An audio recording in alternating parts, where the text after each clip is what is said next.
Hello and welcome to a brand new episode of the Nerdpocalypse Podcast. I'm your host, Jay. I'm here with my co-host, Micah. Hey. And Terrence. What's up? All right, guys, we are back. This episode, there is stuff to talk about, of course. Not a crazy amount, though. So let's get right into it. Micah, you had the luxury of watching Across the Spider-Verse. Go fuck yourself, but tell us your general thoughts. Yeah, today was a busy day. Today was Micah Day because so I took a day off because Spider-Man came out, Diablo came out, Street Fighter came out all day. So it don't get no better than this. I saw Across the Spider-Verse, and I have to tell you that the best Spider-Man movie got the best Spider-Man movie sequel ever. It's quite like you'll hear people say it's a work of art. No, it really is a work of art. The animation style is back, but it is more refined. I don't really know how to put it, but it is more refined. It looks better. The characterization of certain characters is spot on. You can tell these people like really love Spider-Man. The cast is killing it. Oscar Isaac, who is probably the best living actor, like of the now. Mm-hmm. He can literally do anything, and he's really good in everything he's in. And he gives Miguel O'Hara's he plays Miguel O'Hara the way that I think Miguel O'Hara should be played. Like he comes from a dystopian, like cyberpunk future. So he's not like quippy, right? Like he's not like any other Spider-Man. And this movie gets that. This movie, you know, it's like Miles is the POV character, but it's really an ensemble. Kind of like that with the first one, but it's more so with this one. I don't want to give too much of the story away because it's excellent. I will say go see it.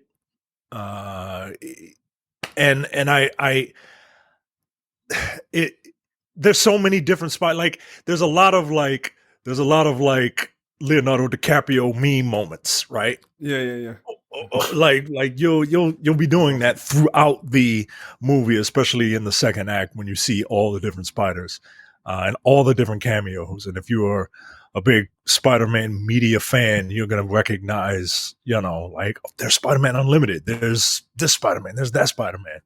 There's Spider-Man. There's a spider character from the Spider-Verse miniseries that only had like a couple of lines, but like she gets a little more to do in this. Like it's fucking great, man. And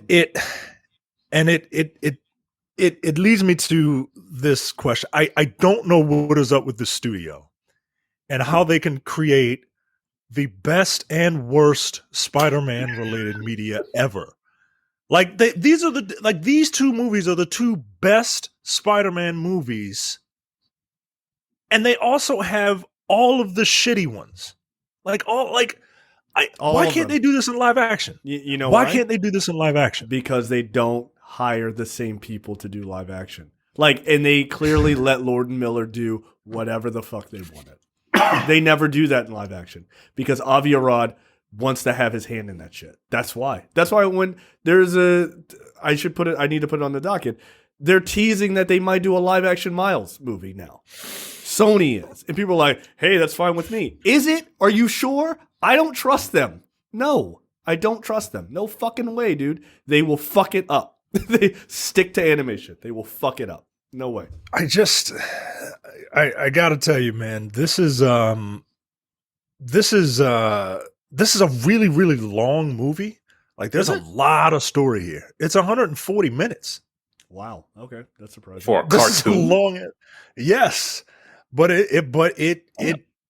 mean the time, like as soon as it gets going, it kind of ends.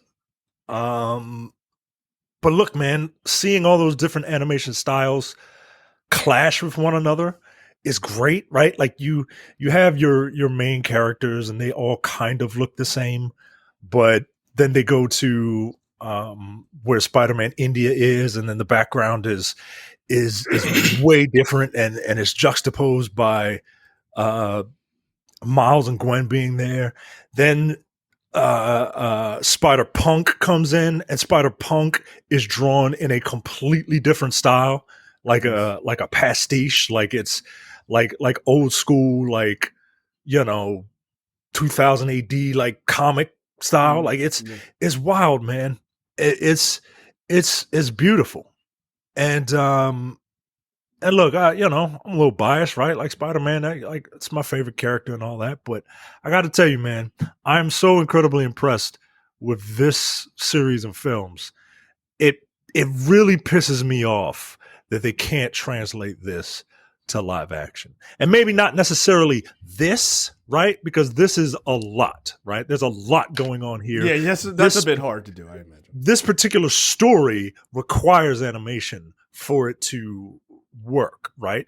But what I'm saying is the essence of every Spider-Man story is just that, the story, right? Any like the on the live action side, for the most part, they got the aesthetics down, right? Like with a couple of tweaks here and there, they got the aesthetics down, but they don't have the most important part, which is the story, the heart of it. Right. Like it's just like, I'm a turd in the wind. Ooh, like, okay, well, he said it, but like what are we doing? You're just saying it because it's a line you saw in a book. That's it. Right. You're saying it because it's a goofball line that you saw in a book. And in this, they're doing things from the book, but from the books, but they are obvious, like they pay service to the story. Whereas yeah, it just really makes me mad, especially when I see like Pascal Pictures up in front of this movie. Like, come on, you ain't had nothing to do with this. Well, I know people say that, but Sony made this, but they didn't. Right. And I know they didn't because it's good. That's how you know. Like, dude, what do you think? Like, they tripped today and then they figured it out. No, dude, they just give the fucking full keys to those guys and they're like, do whatever you want. Because they had already fucked the brand over so bad that they needed another studio to come in and resurrect a character that is that important to their bottom line. Make no mistake, Sony would be dead if they did not have a Spider-Man in their fucking roster to throw $1 billion movie up anytime they want. That's a fucking fact. That's how bad that brand was. So when they gave it to Lord & Miller, they just said, do whatever you want. You guys are incredibly successful. Just make something great. And that's why you got the movie you got. If they have anything to do in live action, they will fuck that movie up. And like, look, we'll talk about it. But honestly, the only thing I want to see from them about a live action Miles Morales movie is you making a live action Miles Morales movie with this team, letting them do it and rolling that shit into the MCU. I don't want anything to do with your fucking universe. Nothing. Fuck that. Like, no way. No thank you, dude. No. I like the reason they keep fucking it up is because those guys can't help but put their hands in it. That's it. And I'm so glad to hear this one's good, but I'm honestly shocked. Not because I don't think that Lord & Miller could do it, but I'm surprised Sony didn't get involved and fuck it up themselves. I can't wait to see Craven, by the way. Ever told nothing. Yeah, man. This movie is great. It ties into the first movie very, very well.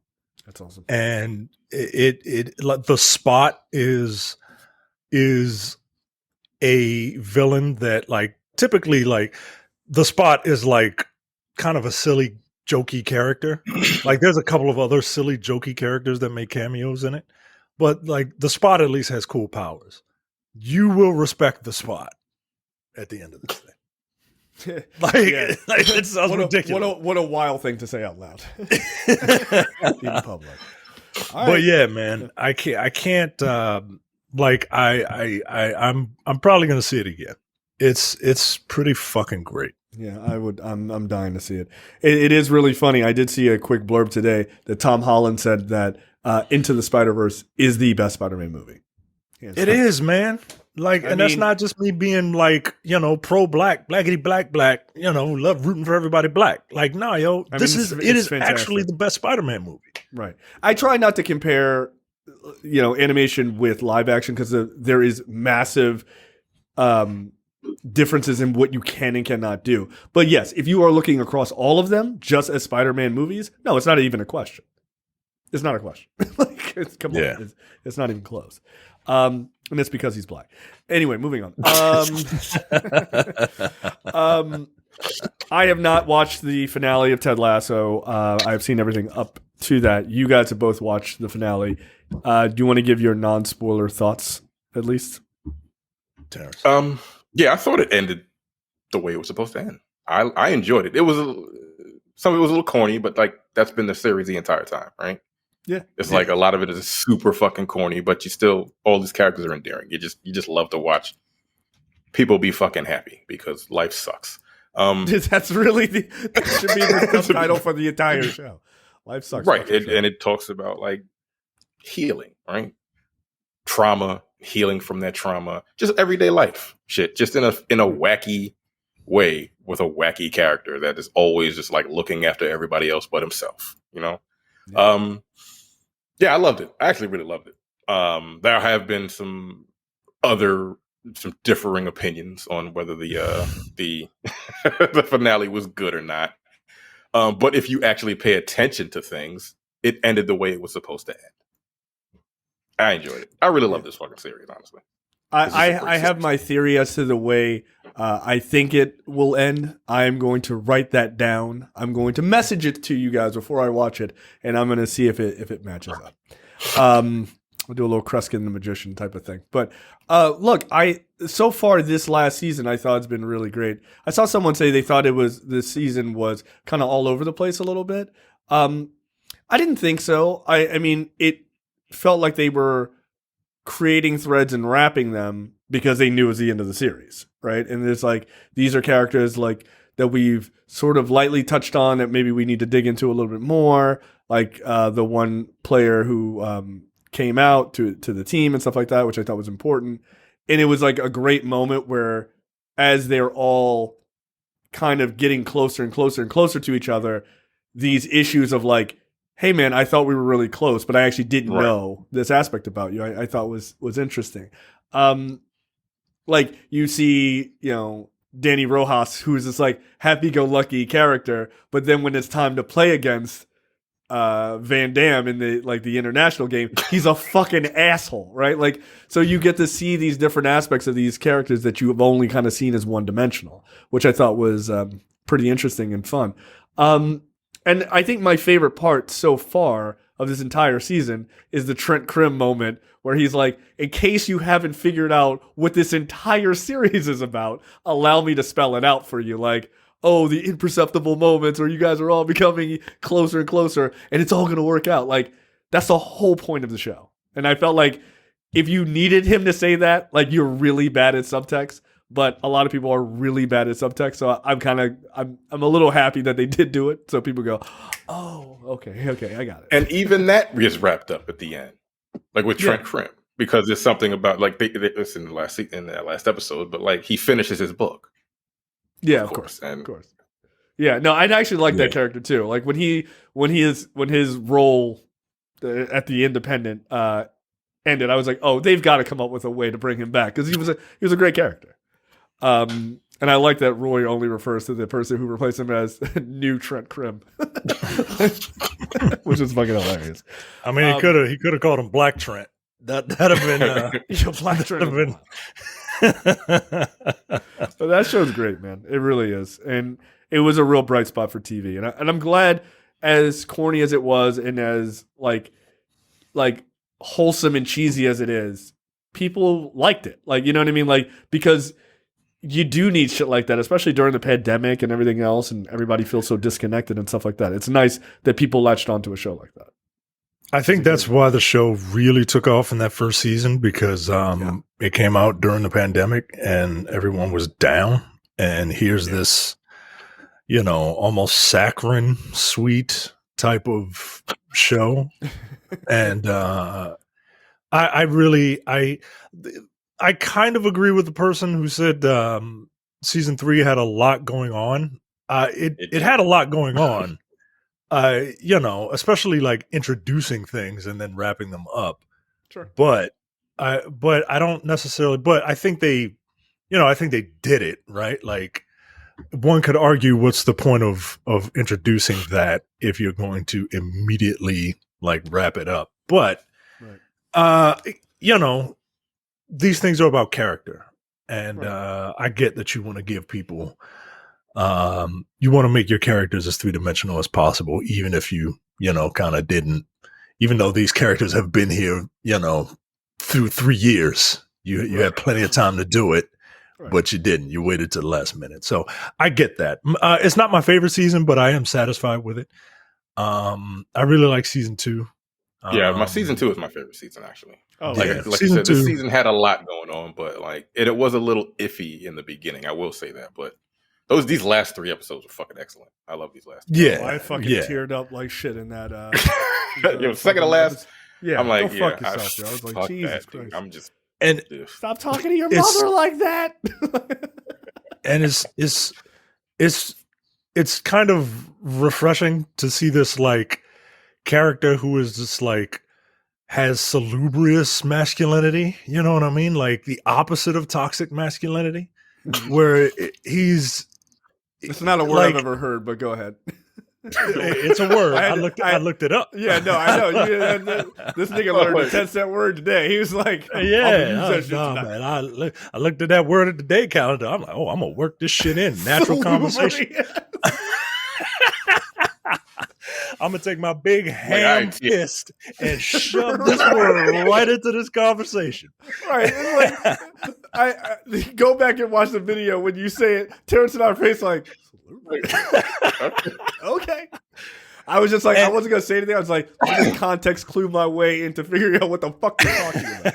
Opposite of toxic. I knew that word. It's all up here. Okay. But it's odd. It's odd. And I guess that's weird to say, but it's odd because, like, we'll talk about a story about like a bunch of just hyper masculine dudes like getting in their feelings, and a very but a hyper masculine dude getting in his feelings because an extremely effeminate dude stole every scene that he was in, right? Like. Like I haven't seen the movie, but this nigga needs to chill, yo. Is that on the docket? I'm gonna add it. No. I'm gonna add it. Yeah, no, I saw that story. That shit is fucking wild. But Ted Lasso is quite a unique character, man, and it's actually kind of refreshing to like men are A, monsters, or B, like just brutes all the fucking time. No, you know what I mean? Like they got feelings, and I think why season 2 is my favorite. Season 1, Ted Lasso was pretty much just like football Jesus, right? Like he was just the nicest person ever. And then season 2, you got to see that he was an actual human being with emotions and fucking anxiety, panic attacks, right? Seriously, like, he's not fucking perfect. All right, right, and it's a lesson that like don't take those people who are nice to you for granted, because like they have their own stuff. Right. You know what I mean? And most people can't really handle it. Like if this was someone now, like if this was any other writing team, Ted Lasso would be on suicide watch or something like that. You know what I mean? Shit. Yeah. So, but yeah, it's a great series. It ended the way it was supposed to end. Especially if you were paying attention. And you could tell, man. You could tell everyone in that show, when they were filming that last episode, everybody was just like on the verge of tears. Because like I think what's her name was legitimately crying at the end. Rebecca.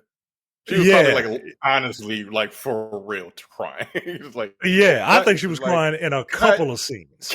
It's like cut. Like I know, I'm still crying. Like fuck you. Just keep rolling the tape. It doesn't matter. They'll get it. They'll understand. And there were a couple of scenes where I'm like, and there's a scene in particular that some people got mad at, and I'm like, again, what the fuck are you talking about? Like man, god damn it, Jay. Look, dude, I understand. Like I'm trying, I really dog. want, I'm trying. But no, it's so good. Like it was a great ending. Like some people don't stick it. They stuck the landing. It ended the way it was supposed to. Yeah, I mean, the thing is, I'm going to watch Succession. I'm going to finish that and Ted Lasso in the next couple of days. And then I got to start the final season of Barry, which if you've never watched Barry, you should. I've heard that's I don't know if it's over yet. I think it is. It is. I think they also had I think I've heard the series too. Yeah, I've heard a lot of people say that like this season's excellent too. So, yeah, like that's 3 shows that seemingly stuck the landing, which is great because that does not happen often. There's a lot of buildup, and you're like, wah, wah, what is this finale? This sucks. So, never can tell. All right, let's get into topics this week, Micah. Take it away. Marvel delays the Thunderbolts due to the writer's strike, which, I mean, you do what you got to do, man. I don't really have anything else to say, man. The Thunderbolts is just the latest production impacted by the ongoing Writers Guild of America strike. The union, representing nearly 11,500 writers across film, television, and more, went on strike at the beginning of the month in a dispute around pay and an increasingly streaming dominant era. The WGA is also seeking to regulate the use of generative AI in writers' rooms. Yeah, it's not the only one. A couple other Blade has been delayed indefinitely. You better stop fucking around, man. I think Spider-Man has been delayed. Yeah, that's the next story, so you can just skip it. Basically, that they were in talks like starting meetings, and then they were like, "No, just in solidarity with the writers, we'll take it." Yeah, and I heard that. I was listening to another podcast. They were like, there's been reports that the Directors Guild is also going to side with the writers and strike. And I mean, well, that's the end of that. That's Look, it. You better come to the motherfucking table, yeah. Right. Like, Can't make for that town. Yeah, you can't make great TV and movies without writers, yo. You just can't.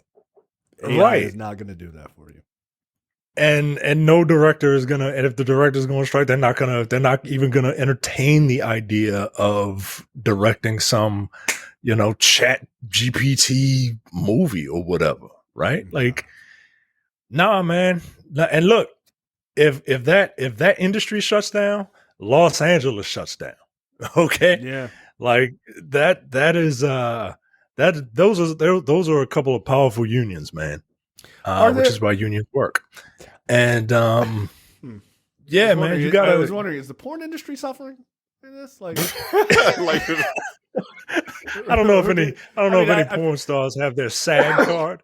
No, and if they do, it's probably for something else. They have writers, like they could probably that could literally be written by ChatGPT. I was I mean, I feel like Daniel Craig could come in and like lend a hand. He's like, you guys know I wrote Quantum of Solace. I got it.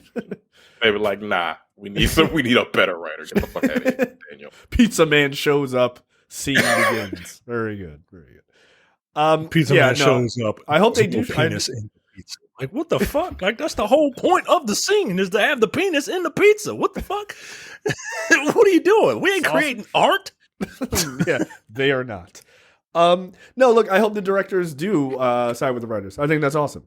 Like, end this shit. This is dumb. And the executives are taking advantage. Pay these people their money, man. I saw a story before we continue. This doesn't have anything to do with the entertainment industry, but I saw a story about a union that went on strike, like a cement truck union or whatever. Like these guys that like did cement, like, pour cement for like buildings and shit like that. They went on strike a while ago, and the company that they went on strike against took them to court, to Supreme Court. And they sued them, saying that they destroyed their equipment. But when they went on strike, they left the cement trucks on, so the cement wouldn't dry up. Right. Turns out the Supreme Court sided with the corporation. Of course. So they're responsible for fucking paying. Yeah. Because they said they destroyed property, but they didn't. Wow. Destroy property. So what does that do for this particular situation? If they sided with these people and they're like, yeah, you're responsible for fucking up their equipment, which they weren't. Like, I can see if they like walked into a store and just started kicking shit over and breaking shit, if it was like a Target or something like that. But that's not what they did. They were just like, nah, you fucked up their equipment, so you got to pay for it. So how would something like that work for this particular situation? Like the writers are on strike. But if you don't have writers, you don't have a product. Yeah, I guess the companies could. I guess the corporations could sue the studios could sue and say, hey, you were already working on this movie or this television show, and we had to stop it. Like, it probably wouldn't work for movies like Spider-Man that's not written, right? But it could work potentially for a show that's in process. Right? Yeah, like something that's in production, and they're like, we're losing money because of you guys, and that's pretty much what the argument was. We lost money because you fucked up our equipment. Yeah, that's what their argument is. That would be a terrible situation. Yeah, but the Supreme Court, the only one that dissented was fucking Ketanji Brown, the black woman, of course. Yeah, you know. So it was 8-1. It was an 8-1 decision. That's insane. I was like, yo, that's nuts. But like, if they left the trucks on and they walked away, they purposely left the trucks on because like it's cement, it's gonna fucking dry up. Right. If you turn the trucks off, you did.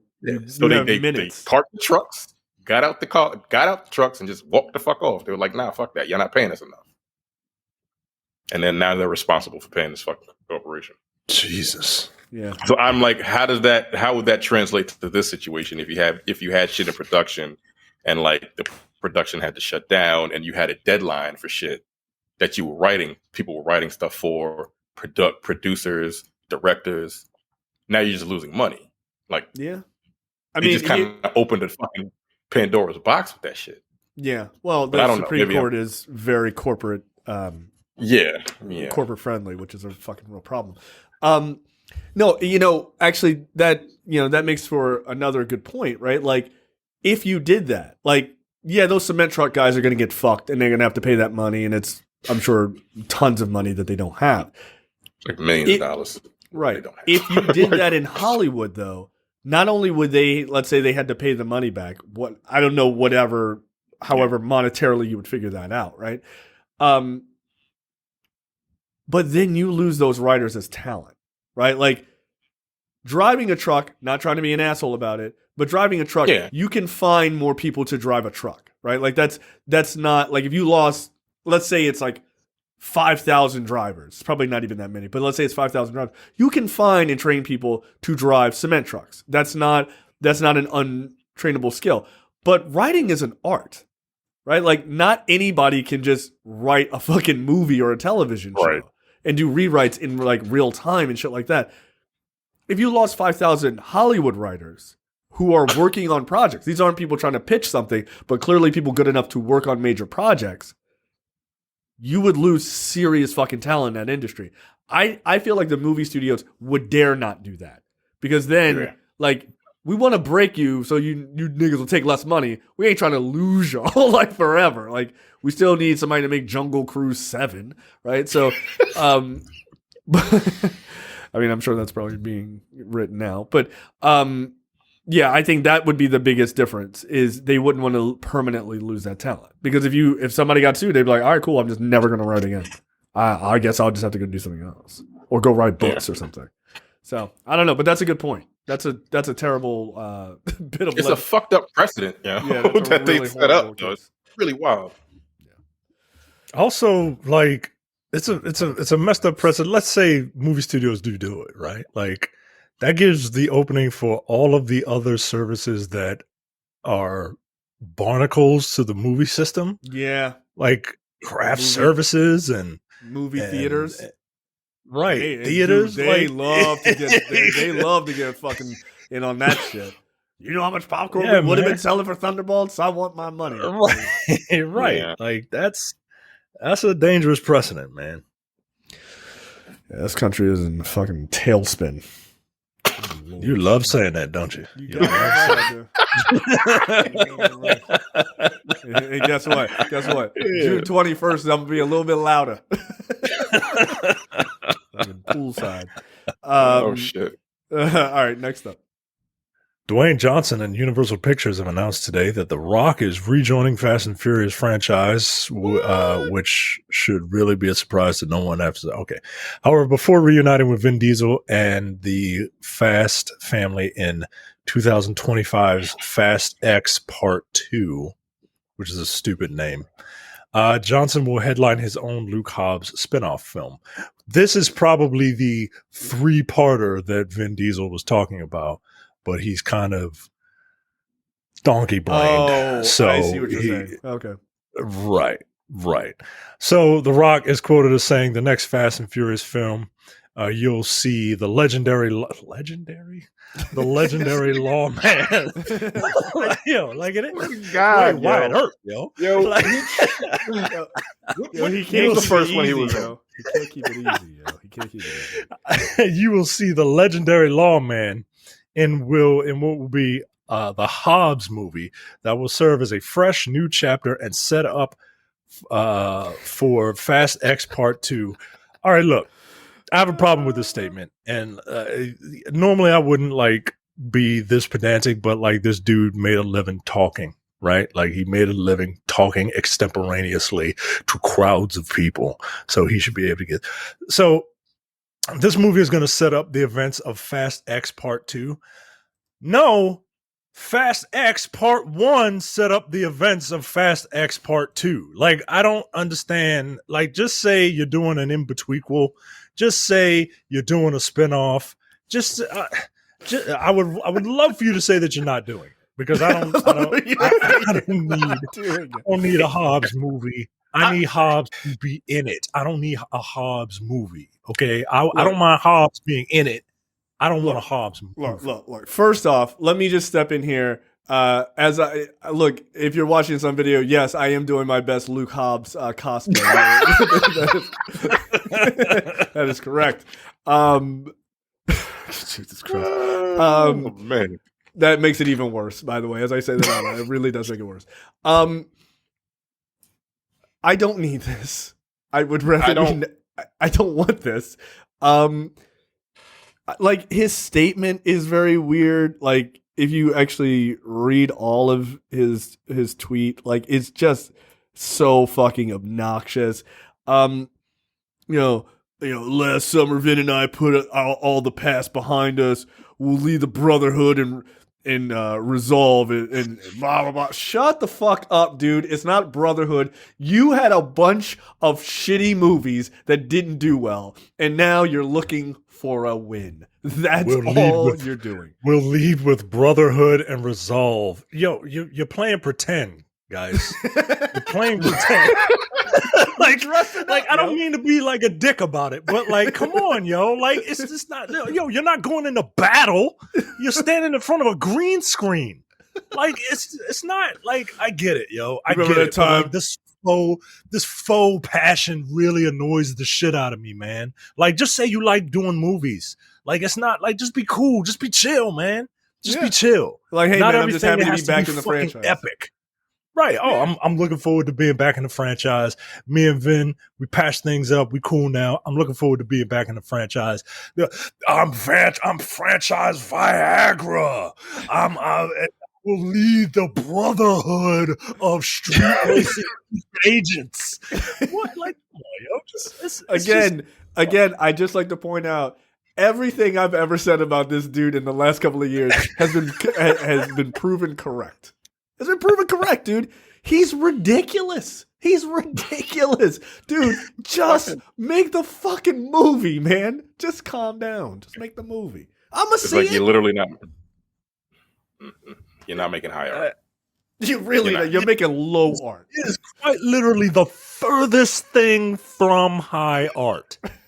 Like this is the fucking same walking character. penises that are taking themselves way too seriously. Oh, Jesus Christ! And Hobbs and Shaw was terrible. I didn't really. Yeah, I didn't. The motorcycle was cool. Idris was fun, but like overall, nah, man. Nah, This is the same character that says if you keep running your pie hole, you're gonna smell an ass kicking. What the fuck does that even mean? Is that a line in that movie? That's a line that he said, and I think it was like Fast 6. Hobbs, if you keep running your pie hole, you're gonna smell an ass kicking. Or you better make sure you've got your thunderwear on. What does that mean? What does that mean? I don't know. It's like, again, because he's Samoan Thor. He's Samoan Thor. That's what that means. Like these are not like Oscar worthy performances you guys are doing here. Like we'll talk about it in another but these movies are fun. They're not very good. They're fun. No. And we can talk about it right now. Go ahead, Micah. Next story. So Vin Diesel apparently is upset with Jason Momoa's quote overacting in Fast X, blaming the co-star for bad reviews. Trust me, bro. Right? Like the sources aren't sourced. You don't believe it's a real story? Come on, that's absolutely ridiculous. Nah. I absolutely believe it's a real story. I believe this 100%. Absolutely, the person everyone loved in the movie for getting bad reviews. Okay, because he's not taking it seriously, and I'm serious about family.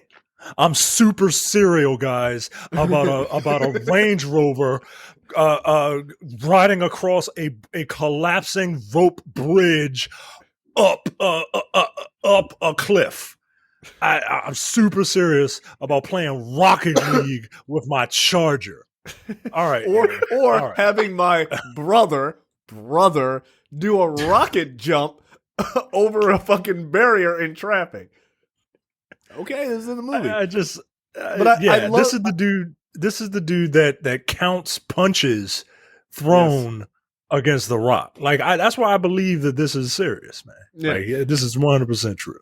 Yeah, and the film was branded with horrific reviews, which I saw the movie. That is warranted.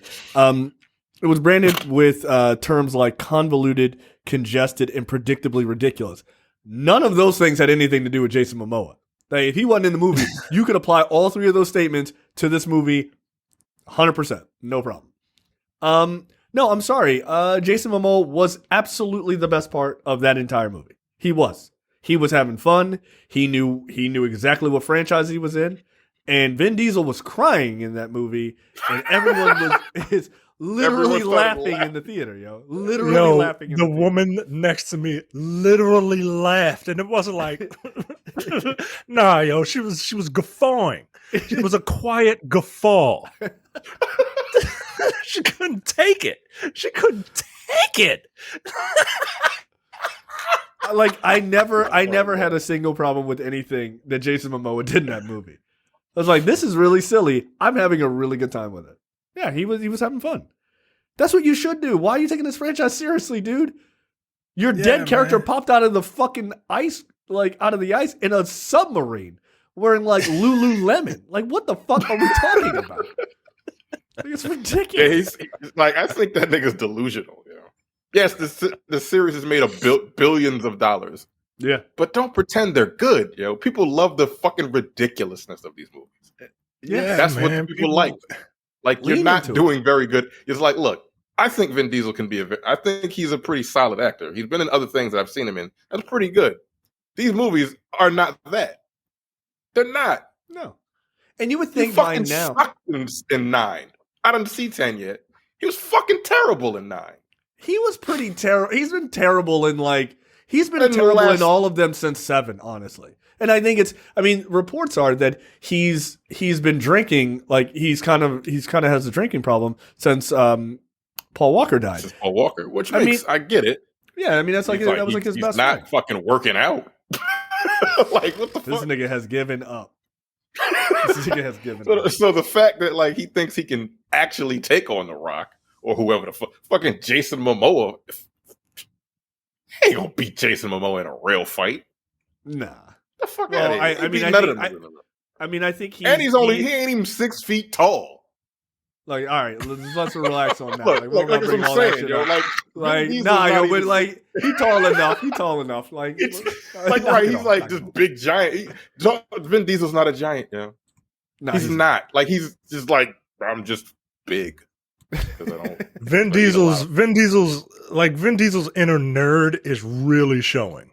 You know what I mean? Like, he's a big dork. He's a big nerd, and his that nerd insecurity stuff is really showing. It is. Yeah, he's just under 6 feet. Damn. All right, relax. Damn. I like the way I'm just saying, yo. Like, I'm just saying, yo. Like, he's and that's like, probably not even true. He's probably like 5'10".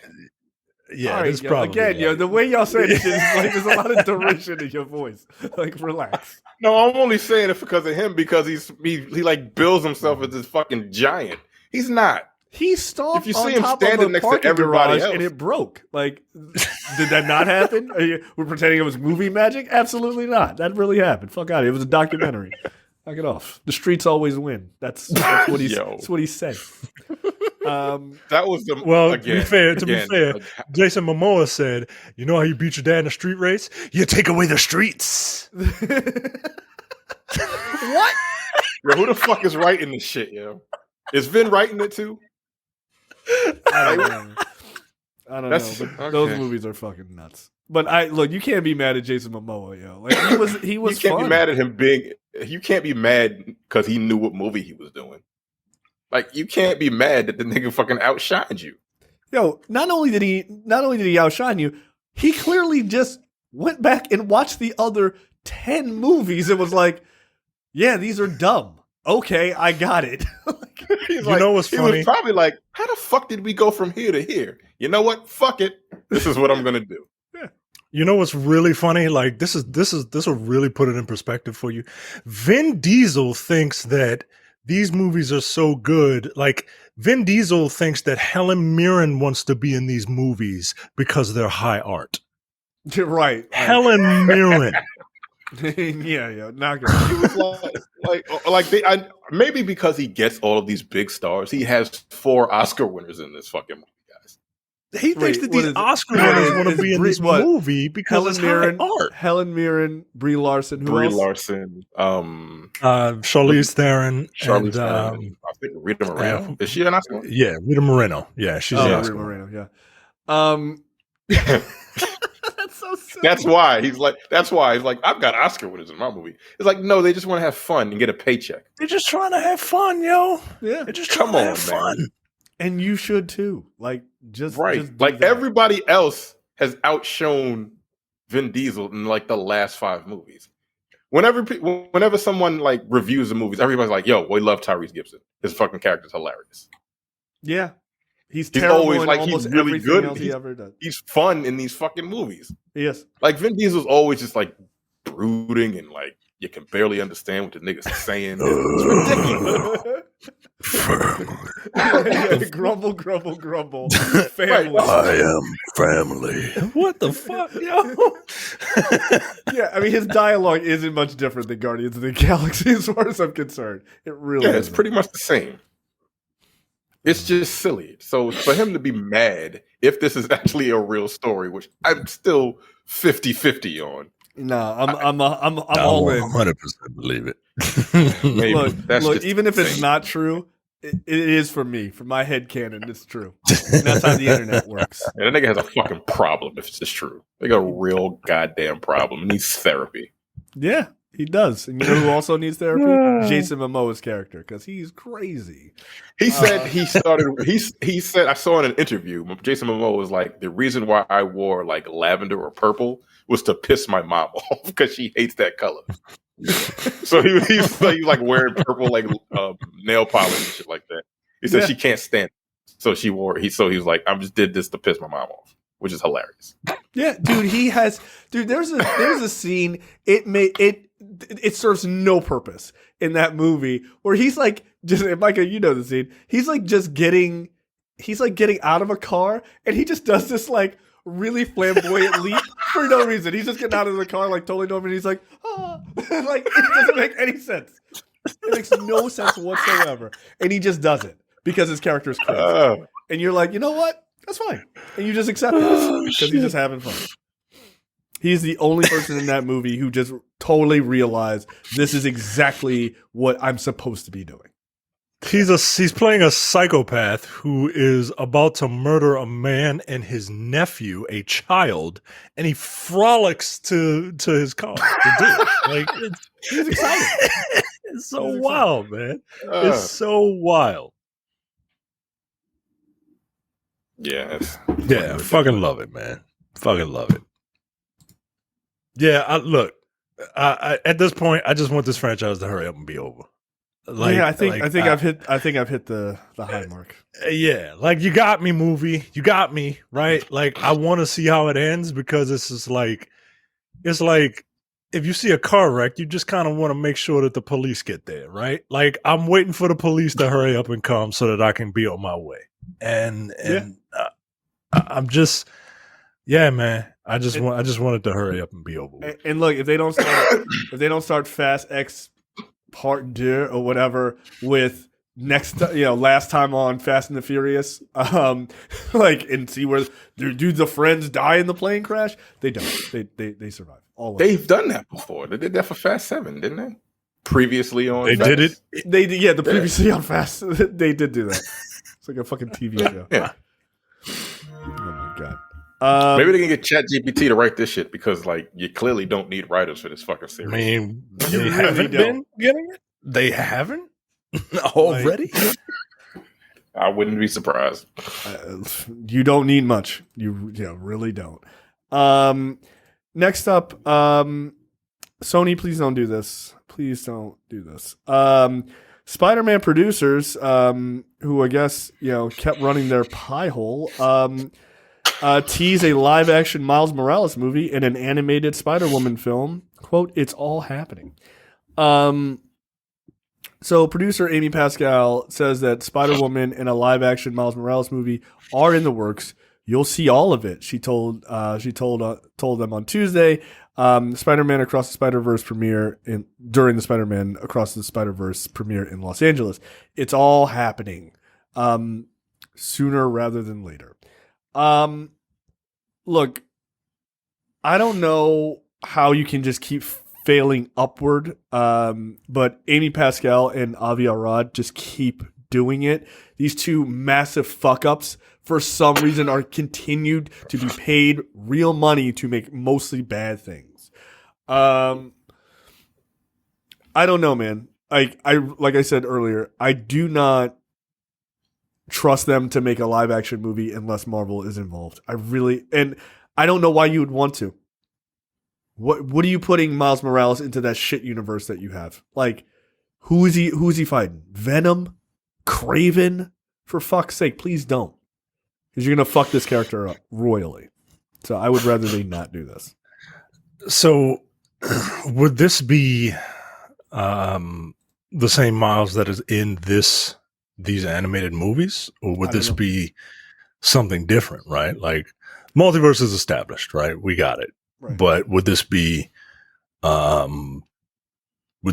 different, because let's say it's a different Miles. Knowing Sony, they're gonna make as many versions of the same Spider-Man in one universe as they fucking can because they're dumb. Yeah, I mean, you said it before, and I'll echo it. They should have done a Ghost Spider movie. If you wanted to do a live action Spider movie, you would have had a very unique take on it. Yep. That character is popular. That character has a lot to do in this second movie, like a lot. And there are whole swaths of the plot dedicated to just her. And So wait, is she saying Spider-Woman as in Gwen or as in Jessica? Jessica, I think. Because they refer to Ghost Spider as Spider-Woman in Oh, this really? new movie. Yeah, they do. Okay, so let's say. Well, then that makes sense, right? To give her own. That makes a movie. lot more sense. That actually makes more Look, sense. I love Issa Rae. She doesn't have a lot to do in this movie because there's a lot of characters. No, but I'm saying doing you're saying Spider-Gwen is referred to as Spider-Woman, or yes, Yeah. yes. So I'm assuming that Amy Pascal is saying that Gwen Stacy is going to have a live action or a Spider-Woman movie. Okay. I'd be fine with that. Look, who's doing it? this is just talking at this point. This is just talking, right? Like, she's saying all this stuff at the premiere. Oh, yeah. We're going to do it, right? So I don't necessarily put a lot of stock into this. I know it's the producer saying it. I don't necessarily put a lot of stock in this until we get like more concrete, like, hey, things are actually happening. After But the writer's look, strike. Right. After the writers strike, and hopefully the directors don't strike, right? Yeah. Look, I'm gonna see it. I just hope it's good. Like, this isn't like Venom, where I like that character, but like, there's no way I'm going to see a Venom movie without Spider-Man. I would see this, but I mean, I don't know, man. I don't know if it'll be good. I don't trust him. No, I don't either. Yeah. Yes. I don't trust him. No I don't reason trust. to trust it. No, Right. When I see that Sony logo, I wince a little bit every time I see that Sony logo. If I don't know Sony, if I didn't know it was a Sony picture, and all of a sudden Sony pops up, I'm like, God damn it! Okay, it's a crapshoot. What we got going on here? Yep. Okay, so look, yeah, I'm 100% against it. I don't like it. Like, no, thank you. So I just while you guys are talking about that, I strolled over to ChatGPT to see if it could write me a Fast and Furious sequel. So here you go. Here's the plot. Title: Fast and Furious Extreme Velocity. The plot. Already a better title. Yeah. God damn it. Now let's see if it's a better plot than a previous Fast and Furious movie. The film starts with Dominic Toretto, played by Vin Diesel, living a quiet life off the grid with his wife Letty, played by Michelle Rodriguez, like every other movie. So they've already nailed it. Yeah, Right. Don't touch me. I don't have any sexual chemistry with you whatsoever. Terrence, there was a sex scene. There was an intimate moment between those two characters, and I swear to God, yo, you're making shit up. That's the most ridiculous thing I've ever heard.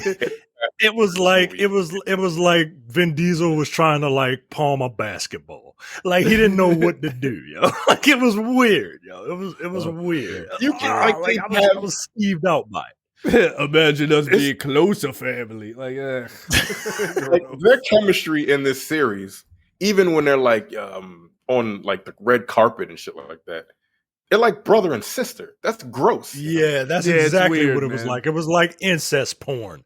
That's exactly what it looked like. Then I got stuck in the dryer. Like, oh, get out of here. How are you getting turned on by that? I don't know. It just seems weird. Okay, so Dom and Letty are living off the grid with their son Brian. But they know, again, that's really stupid. Why the fuck did they name him Brian? Yeah, yes. Paul. I'm not naming my son Jay. Like, yo, that's what it is. I'm alive. That's what it is. Yo, like, I'm like, right nigga, here. I'm 50 miles down the road. I just stopped doing crimes with you niggas. He's like, yo, shout out to Brian. Yo, he stopped doing crimes with us. I named my one son Jay and my other son Terrence. That's weird, guys. Like, that's fucking really weird. Yeah. Super fucking weird. Don't do that. But they know that danger lurks just over the peaceful horizon. This time the threat comes. This time the threat forces Dom to confront the sins of his past to save the ones he loves most. So far, they've nailed it. I mean, it's 9. Yeah, I was about to say that's It's literally 9. Okay, now here's where we started adding in new actors and stuff like that. An enigmatic character named Xander, a new character introduced, portrayed by a high-profile actor like Keanu Reeves or Idris Elba, reaches out to Dom. He reveals that he's a former associate of Mr. Nobody and that he has crucial information about Cypher, who has been on the run since the last encounter. Cypher, who has evaded authorities across the globe, is in possession of a high-tech device called the Quasar. Well, first of all, Xander was his fucking character from Triple X. So Yes, like, that's they just absolutely grabbing shit from all the fucking. Absolutely. Keanu Reeves was supposed to be Jack Reacher's character in this movie, by the way. So that's Okay. where Keanu Reeves comes All from. right, well, there you go. Oh. Capable of controlling every vehicle on the planet with the intent to create total chaos. Xander holds a personal grudge against Cypher, who destroyed his life. He convinces Dom and his crew to join forces to stop Cypher and save the world from another catastrophe. The team embarks on a globetrotting adventure, finding themselves in incredible high-speed chases through locations with narrow streets of Tokyo and bustling traffic of Mumbai and the icy roads of the Arctic. Along the way, they pick up some old friends like Lucas Black and his Tokyo crew to aid in their pursuit. The climax would involve a stunning, dramatic race against time to stop Cypher from activating the Quasar. The sequence, full of near impossible stunts, fiery crashes, and heroic sacrifices, pushes the limits of the crew's courage, loyalty, and driving skills. In the end, Dom and his family manage to stop Cypher, but not without heavy costs. The sequel teases a further exploration of the cost in its subsequent film and leaves viewers guessing about the future of the team. This movie would blend the franchise's signature elements of family, fast cars, high-stakes action with the introduction of new characters and thrilling locations, propelling the series into the next decade. ChatGPT 100% wrote a fucking Fast and Furious movie, and that's exactly what the next movie's going to be about. Getting the Quasar. Because wasn't that the God's Eye? Wasn't that the Yeah, it's just the God's Eye. Yeah, it's the MacGuffin, the God's Eye. Yeah, like they pretty much just made 9. Yeah, just kind of they just kind of remixed it with a little bit of 10. Yeah, I'm okay with that. And which one was that where they were like someone was controlling the cars remotely? Was that 8 or 7? That was when 8. they had that sequence.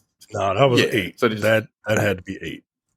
Yeah, so they threw all that. They threw a little bit of 8 in there with the cars being controlled by whatever the Quasar. They took all the really bad movies. They took all the really bad ones. Like they ain't pulling nothing from 5. They ain't pulling nothing from 6. They ain't pulling nothing from. Well, no, they did pull something from 3. They got the 3 characters back, but they came back in 9. I told it to add in more characters from the past movies, and so now it's adding in Roman and Tej and Ramsey. Dude, this isn't even hard. Yeah, it's not even hard. I just throw them in there to do whatever the fuck. Yeah. It doesn't matter. I don't know, man. It looked like a bunch of writers about to be out of work. Yeah, old rivalries put aside, sacrifices were made, and an emotional callback to the franchise's beginning, Brian O'Connor, Paul Walker using careful CGI and stand-ins, iconic car aids in the mission's completion. You know what? That's probably going to happen in the last movie. It probably will. Yeah, you're welcome. Yeah, because he's not fucking dead. That was a. Yeah, there you go. I could write, or I could have written ChatGPT Fast and Furious movies all day long. I really could. Holy shit. All right, The Little Mermaid, often referred to as being too woke because a black woman is in it. This person, who is a racial historian, says that it's not woke enough. The Little Mermaid criticized by prominent diversity advocate for its, quote, dangerous erasure of slavery. I posted this in the group a couple days ago. I hadn't seen this. The actual article. Nigga, that's just, I'm like, yo, sometimes you need to fucking relax. Sometimes you need to go back to sleep. Like, yeah, right. He's like, yo, they should have shown slavery when she came up on board. Like, so they wanted the niggas singing Negro spirituals and shit on, like on the show. Needs to be in a movie, like in a kids movie. It just doesn't. Right. I was like, what the fuck is wrong with you, man? Why would you do that? For what? This guy says that the movie appears to be set in 18th century at the time of the African chattel slavery. But the fictional Caribbean islanders close to the Atlantic live in a world free of human rights atrocities. Yeah, man, it's a kids movie. They don't really want to have people just. Yeah, they also live in a world where mer people exist. Right, like what authenticity are you looking for?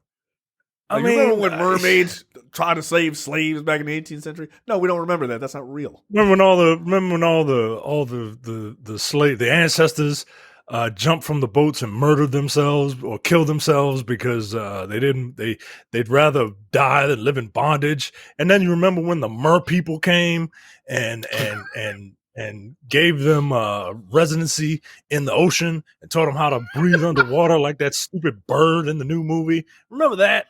There's a talking bird. There's a talking bird who talks underwater in this mermaid movie. And you worried about slavery? Like, I look. I'm a firm believer in. I actually read the article. I'm like, yo, you calm down, dog. It's no, thank you. No, like stop it. Just cut it out. Setting a fantastical story in a time and place is literally the equivalent of setting a love story between a Jew and Gentile in 1940 Germany and ignoring the Jewish Holocaust. It literally isn't like that. That's stupid. Don't say that. Like, I don't know. No. Were there mer people during that era of history? Were there mer people there?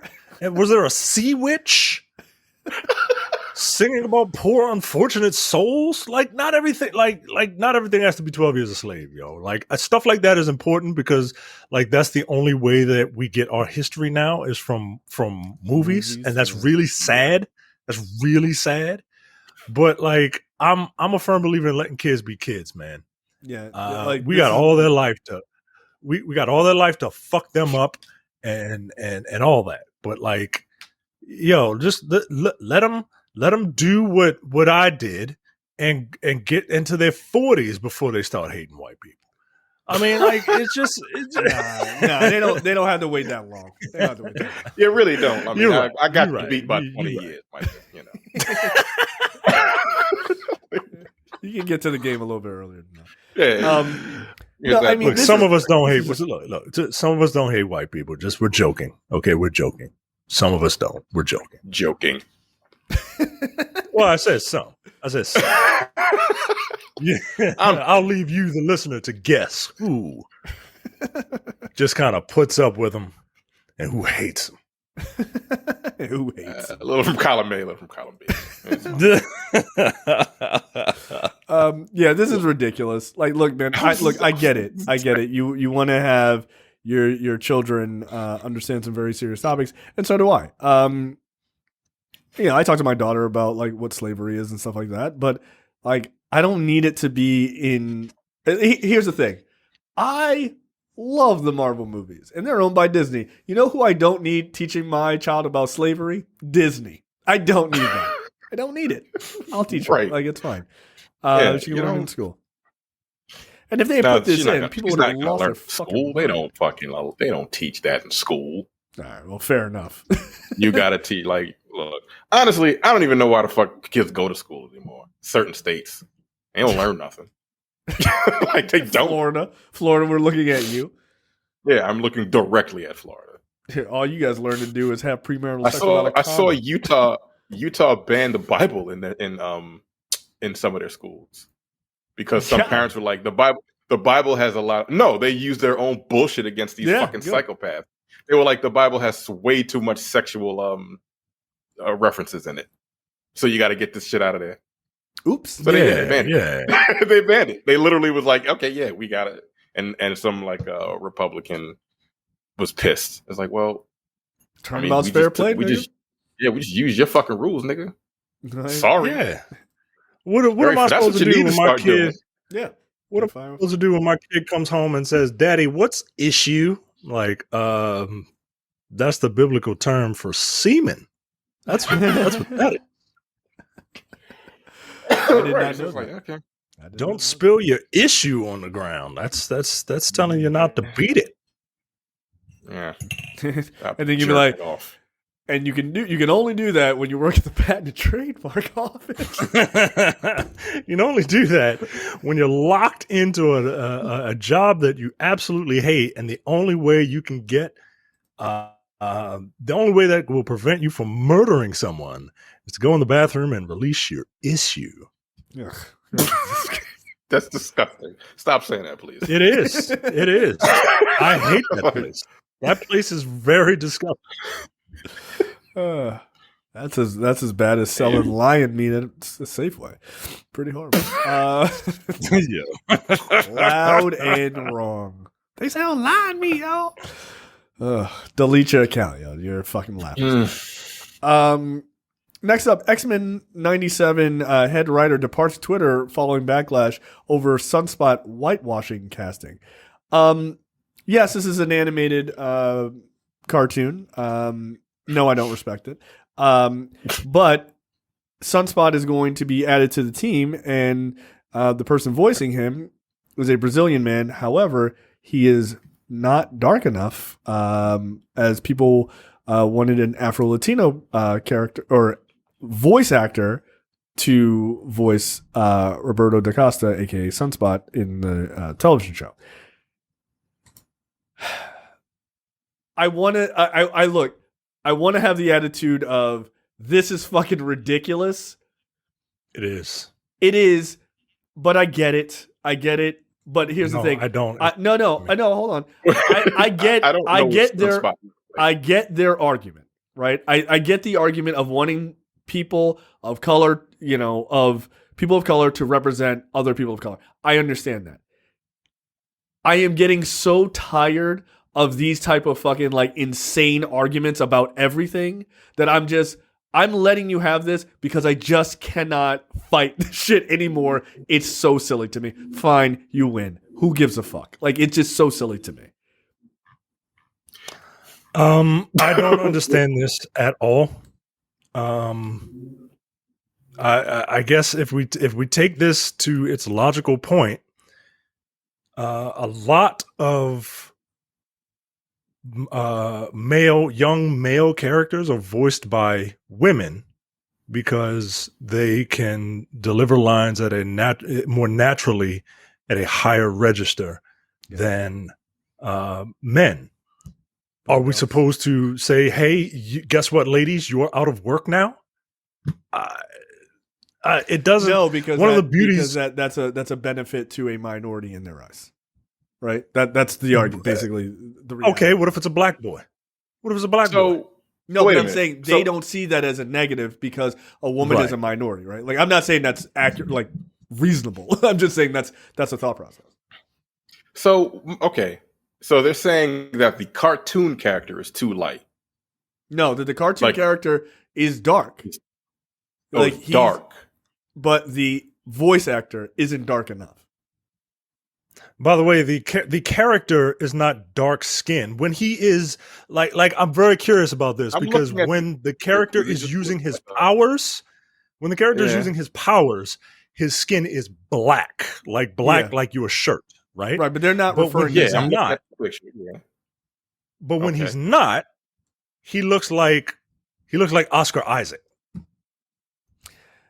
He's been the thing is he's been shown as darker over time. Like, there's been several depictions that he's a much darker character than in previous iterations. I mean, if you Google Roberto da Costa right now, like, he looks like a lighter skinned Brazilian gentleman. But then if you go back like older pictures, he looks darker. So I don't see the fucking problem. I'm looking through again. I've just given up. What Sunspot looks like, and the person playing him. Earlier this week, we learned that Brazilian actor. I looked up Guy Agostini. I mean, he looks like a white dude, but he's Brazilian. Okay. He's probably white Brazilian. So they're mad because this is the guy that's doing the voice because he's light. He's a white dude. Yeah, is that what, I don't like? My brain is really having a hard time understanding what the fuck the problem is. Yeah, because I don't get it. Like I'm really trying to find. So is this some Twitter shit is this on Twitter? No, but they ran him off because when they revealed the actors, the director got such a backlash that he left Twitter. He was like, I'm out. Like, and like he didn't say his response wasn't probably the best. Yeah, he was basically like, it's not a valid criticism. It's an uninformed one, and I will defend my decision and my crew, which includes several people of color who've experienced the same hate and hardship that the X-Men do. They are not toys for you to debate, and I will not indulge fans believing that they are. People don't like that shit. Yeah, I'd be like, suck my dick. You got to watch it anyway. Like, that's what I mean. I could not be famous on Twitter because I'd just be like, go fuck yourself, and then you would just call me all kinds of names. So this character, like, that's fine. This character has been played by two other actors in live action movies. Yeah, they didn't like that shit either. Where you actually see his face. Did they not? Was there like this type of like backlash? Yeah, no, they called for whitewashing in New Mutants too. Yeah. One of them is Brazilian. But Brazilian does not mean. But he's not necessarily. But he's not black. But he's not black. No, but he might be though. Like I don't know, man. So what the fuck is Sunspot's nationality? Is he Brazilian in the comic book? Yeah, he is. Okay, all right. Like I've seen pictures of him. He looks white in some pictures. He looks a little darker in some. I don't know. Okay, you know what? Okay, sure, whatever. Yeah, I don't know, man. Y'all got it. I don't know, man. This is my attitude. I'm just like, I don't know what to tell you, yo. Like, y'all mad about something that seems wild to me. It seems wild to me. This is a very dangerous, like if this was live action, I get it. I 100% do. But this is just a vocal performance. And I'm sorry, guys. Like, vocal performances, they run the gamut. Like, there's a Kimberly Brooks is a black woman who plays a number of white roles. You know who else is pretty dope that has played other races before that everybody loves? Cree Summer. Exactly. You trying to tell me you don't want Cree Summer you don't want to hear Cree Summer's velvety smooth voice? I just this is just a weird fight, man. This is a weird fight. And I get it now. Whatever. That's right. I said. Like, that's right. I'm glad. For all that rigmarole, I'm glad that you guys finally made it back to where I am. Which is, I don't know, man. I give up. Like, I just give up. Like, all right, like all that Jew rigmarole. It's crazy. Happy Pride Month, folks. Yeah, like all that rainbow rigmarole. Like, all right. Calm down, like, bro. Getting old up. You get that thing old up. Yeah, it's just, to me, it's ridiculous. Like they were mad at, I think he was in X-Men Days of Future Past, and they did not like the actor who played Sunspot then. Wasn't he in the movie for like that guy was 20 Mexican. seconds? Yeah, he was Mexican, right? Aiden Canto. Yeah, he was in it for like a hot second. But the point being that here you have these characters, and like, I don't know, like the voice acting thing.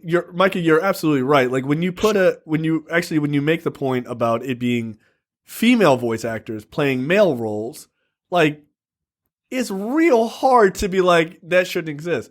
You guys know Bart Simpson's not voiced by a dude, right? Like, is that still a secret?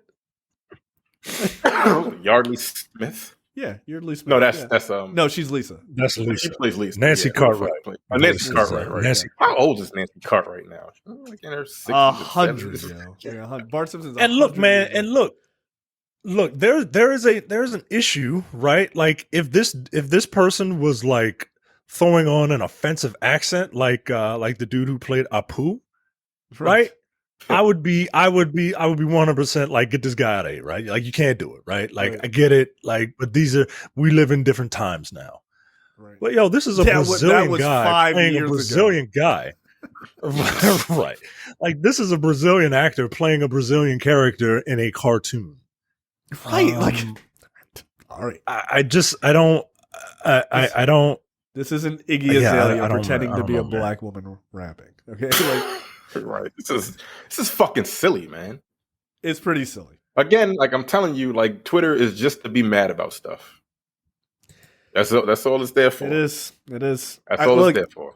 I do feel like we've come to a point, like, especially with media, we got to stop. We honestly, we have to stop giving out so much information, right? Like, just put out a trailer.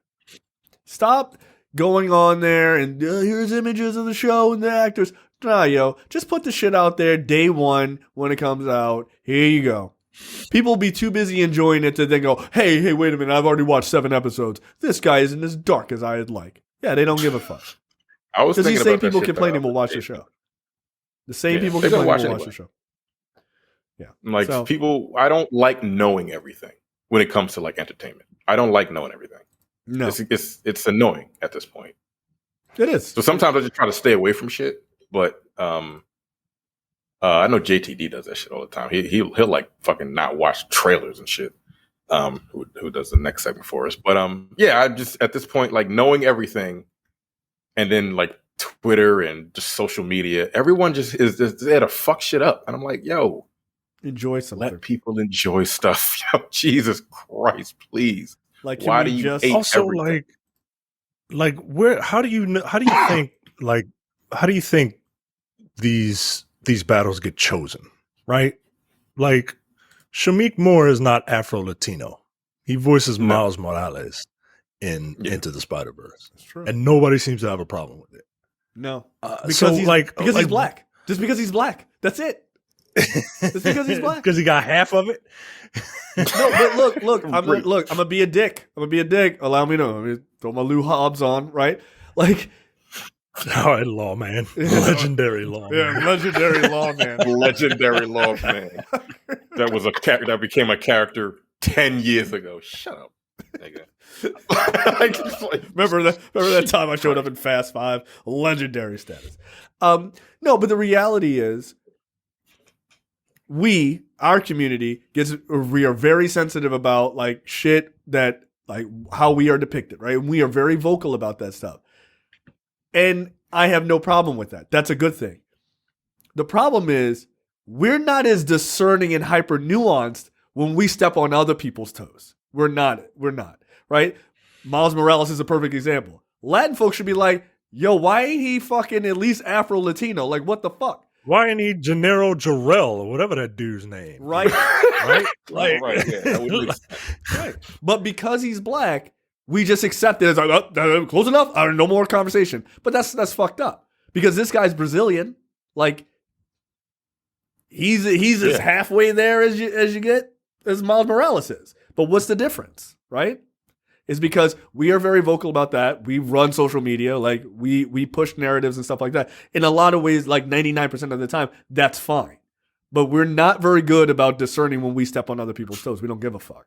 And it's like, if you're going to be this crusader on shit, you also got to be able to call your own shit out too. Because it is kind of fucked up that nobody has a problem with Shamik Moore playing Miles Morales. I don't personally think it's fucked up because it's not that serious to me. It's like, it's fine. Like, he's not doing an offensive accent. Would you like to buy a papadum? Like, he's not, right? Like, so it's fine. I don't care. But like, you gotta be able to, I don't know, have a little bit of balance there. So, Who does the voice in the Sony game, in the PlayStation game? Micah, do you know? Is he Afro-Latino? Black? He's Afro-Latino. I forget his name. how dark is he? How dark is he? Yeah, he's maybe my complexion. Maybe. Let's see. Does he have the swagger of an African American teenager? A black guy wrote that, by the way. No, I know. Yeah, I know. I was confused because I thought that was a white guy. I'm not gonna lie. I was like, why do they have a white guy say this? Yeah. Where's the? All right, hold on. Where's the Miles Morales actor? Yeah, he's. Let's see. What's his face? I don't see it. Yeah, can't find him. I wonder why. Is he a white guy? Huh? No, he's definitely not a white guy. His Najee Jeter, Nadjijeter is this actor's name. Mm-hmm. Okay, he looks like he could be. He looked like he's something. The Jacksons. Yes. That's what he looks like in this picture. He looks like his name is Your Majesty. Close. I mean, yeah, they didn't really. They supermodeled the character actually from his face, so that makes sense. Yeah. All right, close enough. You get away this time. I'm still gonna need a paper bag test. Also, he was born in Atlanta, so I'm guessing. Oh, not New York? Wow. Are we even allowed to do this? From Brooklyn. Mm-hmm. Okay, that works. We'll see. That's fine. I'm skeptical for no reason. Yeah, look, it's fine. It's absolutely fine. It does not say what his background is because it's not important to me. He was the dancing mascot for the Atlanta Hawks in the NBA. Yeah, I just saw that. It's fucking weird. But look, I get it, but I don't get it. It's all right. Y'all got it. I'm not built for these fucking stupid fights. Not anymore. All right. What the fuck brought to you by JTD from the Edit That Out podcast. Micah, take it away. A businessman recently went viral for claiming that the secret to his good health is to drink crocodile blood mixed with alcohol twice a day. The 52-year-old man starts his day with a glass of crocodile blood mixed with a spirit called something I can't pronounce. I can, but it might give it away. And has other such cocktails before bedtime. The businessman claimed that.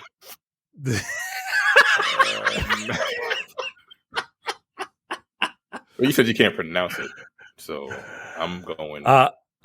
It's the spirit. The spirit is called Io Cow. Oh, okay. That's Japan. Japanese. Yeah. That is Thai. This is a Thai businessman. So he drinks crocodile blood mixed with fucking cognac. Like, what is it? What kind of spirit is it? The fuck? He said he started doing it 2 months ago.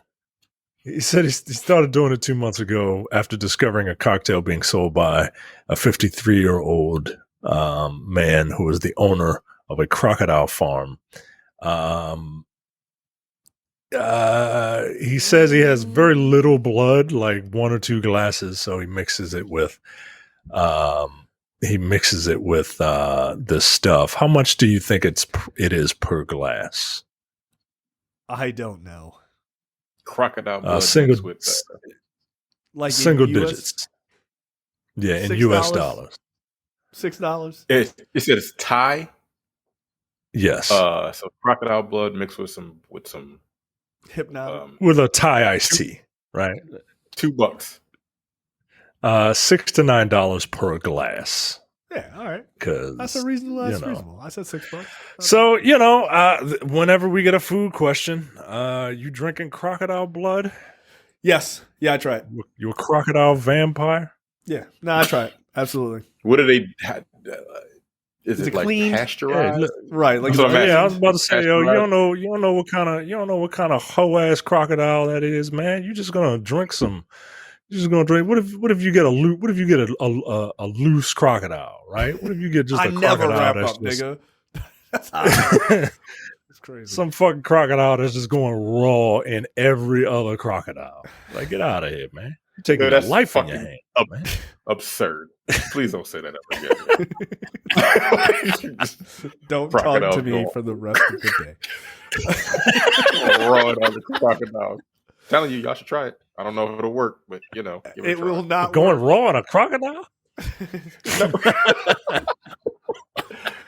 Yeah. Get the fuck out of it. This is really gross, man. This is really If it's disgusting. pasteurized, maybe. But that's Yeah, fucking it's disgusting. like you can't just I like don't think so. you can't just like bloodlet a fucking crocodile in front of me and be like, here's it in the juice glass. Like, nah, I'm good. Like, I don't want that.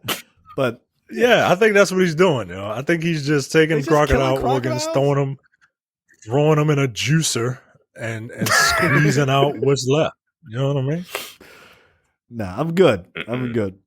But if it, like you said, if it's pasteurized or whatever it is you do with milk, or excuse me, whatever you do with blood, yeah, okay, sure, I try. Mm. Terrence, you're up. This is fucking disgusting. Doctor shares shocking X-ray of man full of tapeworm eggs. Oh, not clicking Oh, that. God. Thanks. Thanks. Go fuck yourself. A doctor recently shocked millions on social media by posting an X-ray of a man suffering from cystic erycosis, whose body was riddled with calcified tapeworms. Ugh. Last month, Dr.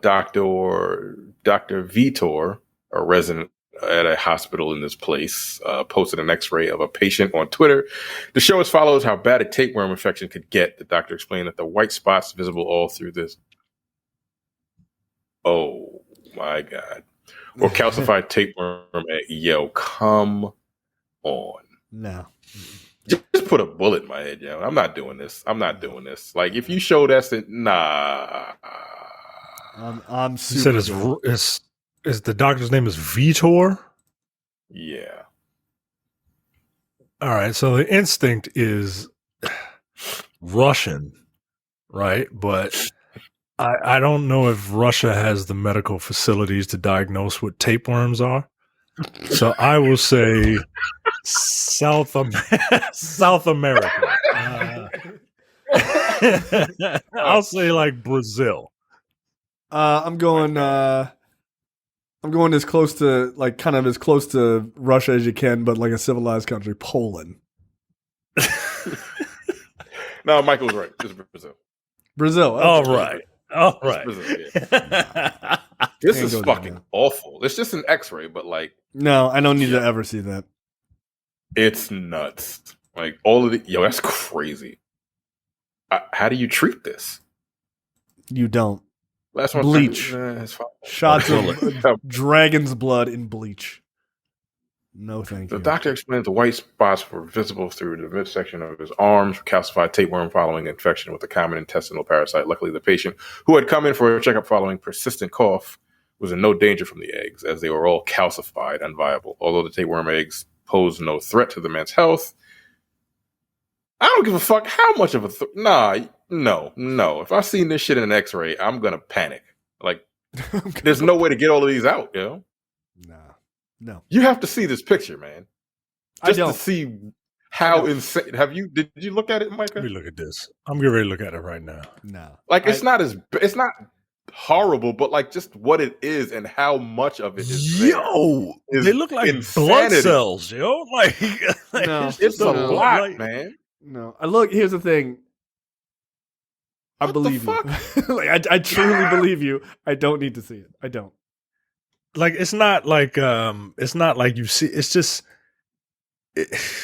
You're not going to convince me to look at it. I believe you. I'm yo. just- I can't. It's Baffled. not gross. That's It's just Yeah, like it's not really gross. The, It's like the amount of them there Sure. is just. Yeah. Wow. Oh, you know what? I'm looking at it right now. Wow, yeah, that's crazy, dog. Whoa. Get the fuck out. no, it's insane. Like, this is one of the wildest pictures I've ever seen. It's not, like I said, it's not gross, but it's just fucking it's wild. Yeah. I'd be like, yo, just take me out. They're not viable, but just take me out. I don't need this in my body. No. Just like, what the fuck, man? That's crazy. Yeah, because how do you treat that? Right? How do you treat that without don't know. filleting you, without an autopsy? Yeah. No, a flamethrower up your asshole. That's how you do it. This is What choice do you have? Oh my god, man! I don't know if I could go on, yo. I don't think I could. Put that shit in me. Oh Yeah, don't show it. Nah, I'm good. I'm good. I don't want to do that. Yeah, I'm like, no. Okay. All right. Anyway. My story. Disgusting. My story. A restaurant serves a ramen dish topped with a scary deep sea creature. This restaurant has been getting a lot of attention for its newest addition to the menu, a ramen dish topped with a steamed 14-leg isopod that looks like something out of an alien movie. I'm looking at the image, and they're 100% correct. The Ramen Boy restaurant recently took to Facebook to announce its latest dish, which it describes as ramen with a dream ingredient called giant isopod with creamy chicken broth ramen. The dish consists of a large bowl of ramen and a large isopod steamed in its own shell. To prepare the deep sea crustacean, the cook removes the stomach viscera, keeping the creamy glands for consumption. I hate that word. I hate the word viscera. Viscera is a weird word. I didn't like the fucking wrestler either. Oh yeah, he was not great. The white meat is said to taste like lobster and crab, while the yellow glands are unexpectedly sweet. So I googled what this thing is, and it's a roach. It's a sea roach. It's a giant sea roach. It's a water bug. It's a sea bug. It's a water bug. It's got to be Japan, right? That's right? Micah, where do you think?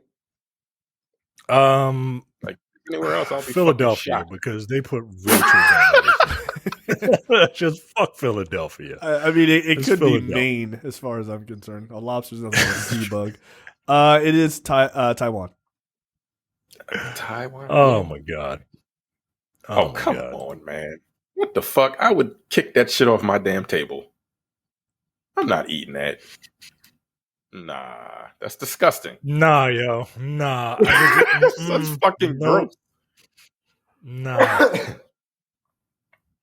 That's gross. You gotta have a paladin to aggro that shit while a rogue stabs it in the back, yo. Like that thing is fucking huge. Yo, it's huge. Get the fuck out of here. It takes up the whole ramen bowls are pretty fucking big. It takes up the whole bowl. That, yo. I don't. No. Ew. The pictures further down are really disgusting. Like, yeah, this is awful. I don't like any of this. No. Do not want. Yeah. Where'd you get it from? Did it get caught in the fucking net when you were fishing? And they were like, oh, let's throw this in a bowl. Yeah, these people will eat anything from the sea. Yeah, no thanks. Yuck.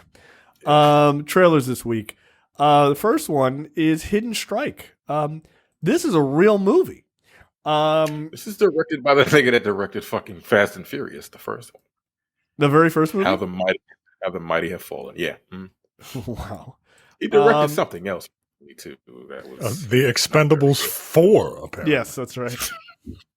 That one was really I didn't good. even know there was an Expendables 4. That's the one where they got neither it did right. that. Is it? No, it isn't. Right. None of those movies are good. Yeah, this looks bad. This all looks like it was filmed on the volume. It looks really cheap. Look, this is an XYZ film movie, right? XYZ is a production company. They do like really C-level action movies, right? Somehow they're able to get like fairly decent sized stars for some of their movies. Getting Jackie Chan and John Cena, that's not bad.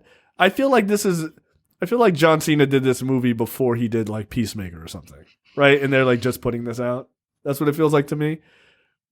Because I can't imagine he's doing this unless he just wants to work with Jackie Chan at this point in his career. Probably. Oh, I'm sorry. He directed what Need he for was Speed. doing. I'm sorry. Yes, Need for Speed. Not the same. Or whatever.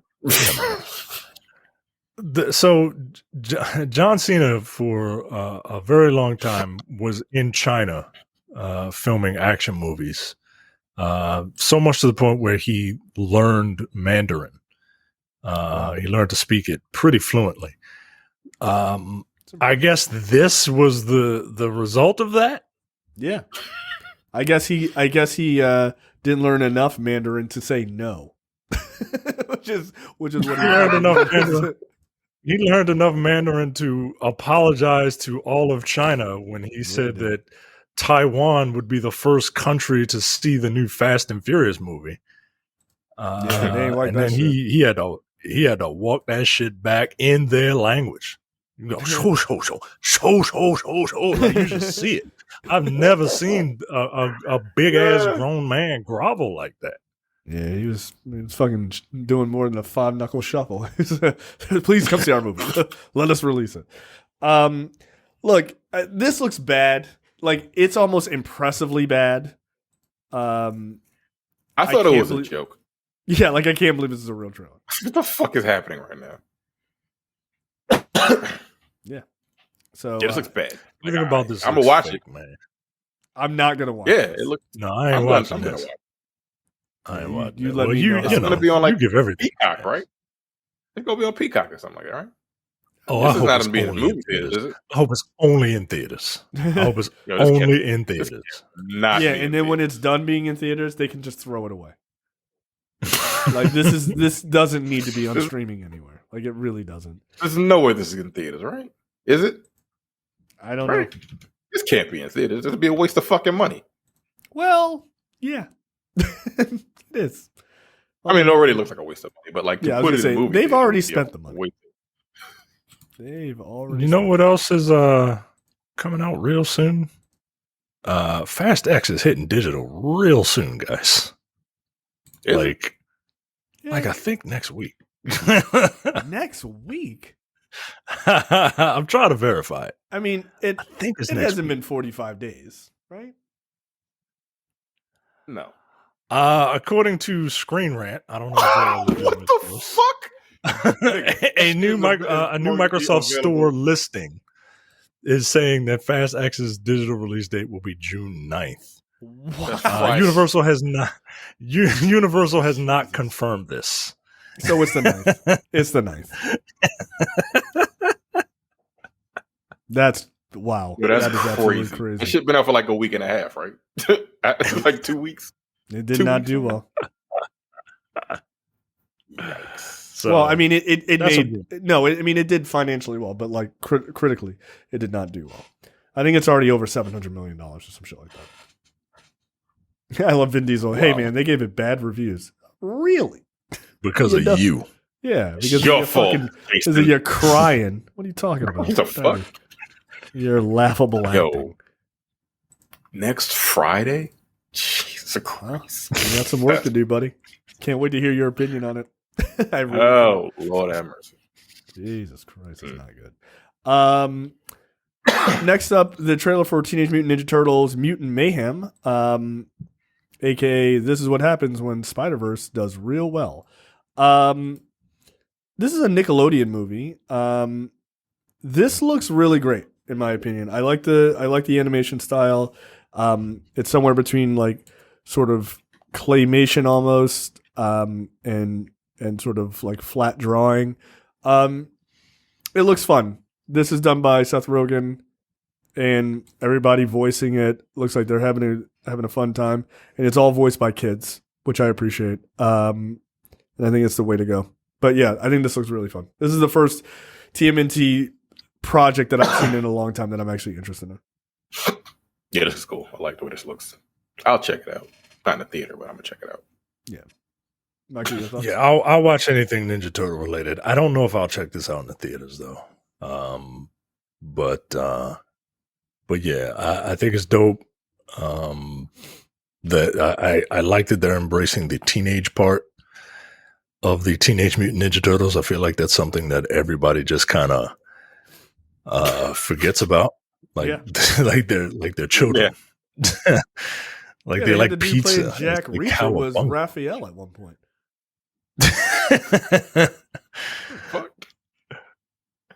So even in the original movie, like them niggas wasn't kids. No, right? Raphael, 45-year-old man from Brooklyn. I'm like, all right, okay. Now, I did Screaming. see that I did see that there were people who were mad that April O'Neil is not a redheaded white woman, and they're like, Yeah, that was when we first announced this movie. They were like, they why is she changed black? it. It was like, did you read the original comic? Because she was black. Like, yeah, she was based off of one of the creators' like ex-girlfriends or something like that. Like she was black, yo. I mean, it's fine. Hey, guess what? Baxter Stockman's black too. I mean, yeah, he was played by fucking Tyler Perry. What's his name? Tyler Perry. Tyler Perry.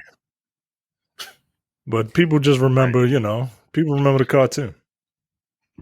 Yep, and they think that that's what the canon is. Hey, was anybody mad that James Avery voiced a Japanese assassin named Oroko Saki, aka Shredder? Was anybody mad about that? I don't know, guys. I don't know. I don't remember that. That was like 35 years ago. I'm not too sure. I don't think so. No, I mean, people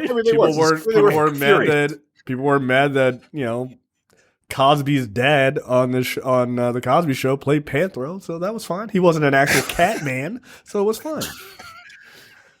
It's just you never voice. cared, yo. You never cared. It's just you a never voice. cared. People are fucking obnoxious. God damn. Everyone has a fucking voice now, and those voices are fucking annoying. Shrill as fuck. Like, they just irritate. They're irritating. The best part of the internet is that everybody gets a voice. The worst part of the internet is that everybody gets a voice. That's it. Shut up. All right, that's it for us. Yes, we realize it's ironic that we're saying that.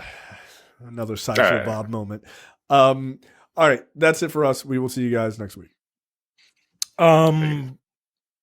See ya. Before we go, I just want to say that I hope that you have a good time agitating black women in a Tyler Perry movie with this weird look that you have. Let me tell you something. Grow it back. Yeah. Grow it back. Dude, I'm working on it. I swear to God. The funniest thing is I did a show with Look Forward, right? I just did an episode with Brad, and Brad was like, before the show, because I don't think, we talk about this on the show, but before the show, I was saying, he was like, oh shit, you shaved. And I was like, it was a fucking mistake, whatever. And he goes, I've listened to enough Black on Black cinema episodes to know that you can play a villain in a Tyler Perry movie. I was like, that's pretty good. It's true. Oh shit, that's funny. Brad's one of the good ones. All right, that's it for us. We'll see you guys next week. See you. Take it easy.